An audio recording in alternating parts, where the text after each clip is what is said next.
Welcome to the SALT Sideline Report. I am Leanna Haakons, and we're here at SALT New York with Chris Kemp. He is the founder, chairman, and CEO of Astra. Welcome, Chris. Great to be here, Leanna. Thanks for having us.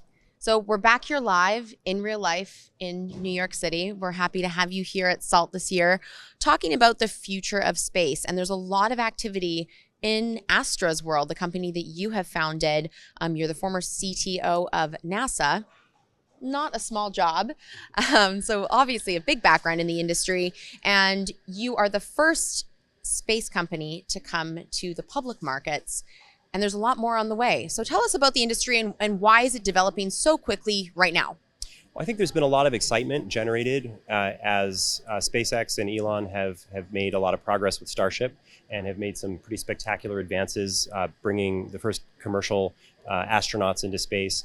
Obviously, Jeff Bezos and Richard Branson. So this has created a lot of excitement. But I think that there's a lot of business opportunities where we've had almost a dozen companies now become either publicly traded or about to become publicly traded through SPAC mergers, because there's a huge opportunity to improve life on Earth from space. And so this can involve connecting people on Earth. It can involve observing the planet so that we have the opportunity to create a healthier planet, understand how we're using natural resources. And so there's a broad range of companies that are tackling these different problems here on Earth, which I think are going to create huge economic opportunities. I think the forecasts from various analysts have forecasted a $1 to $2 trillion new market opportunity emerging over the next decade or two, wow, which is just a huge amount of growth in the sector. And so now we're seeing a number of companies going public. Wow.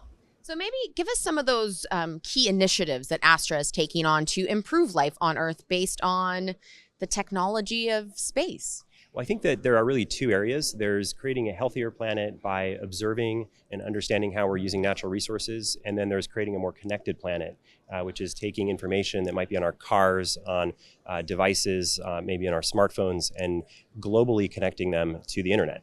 And in these two areas, what Astra is focusing on is getting things to space. So providing ubiquitous access to space. If you can't get to space, you can't improve life on Earth from space. So our focus has been on building a launch system that provides daily access to space. So we're providing a very inexpensive mass-produced launch vehicle that allows us to take all these companies that are going public, we can get their satellites into space. As we do that, we'll be able to develop our own spacecraft platform to make it even easier for them to just take sensors and the radios and the technology that they need in space and get it into space. What types of audiences are looking at Astra for solutions? Is it people that are here attending SALT? Is it people that are watching the YouTube channel down the road, or what is your key audience and demographics? Well, I think investors are seeing an opportunity to take the data that comes from satellites and apply it to models to better understand economic systems. So if you, for example, know where oil is moving around in super tankers because you can see the ships moving around, if you know where crops are growing, if you know where water is being used to grow crops, where the crops are healthy, where they're not, it gives you a whole new set of alpha that you can use to drive financial models and predict markets. And so I think that's one of the interest areas here. And so we're seeing that innovation being spurred on by the confluence of consumer electronics meeting space. And so a lot of that is, correct me if I'm wrong, but is that sort of surrounding some of the conversations we're having at SALT here this week about alternative data?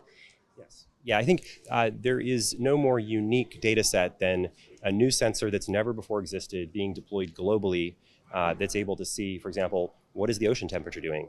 Where is CO2 coming out of factories? Like if you can actually see how much CO2 is coming out of every factory on Earth, you can not only estimate potentially their productivity, but you can implement new carbon trading systems where, before nation states just had no way to regulate this stuff. Now they can see it, they can measure it, they can manage it.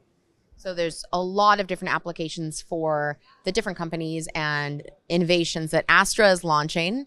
You are a leader in space and technology, and we're so happy to have you here at SALT this week and on the Sideline Report. Yeah, it's great to be here. Thank you. Thank you, Chris. Cheers.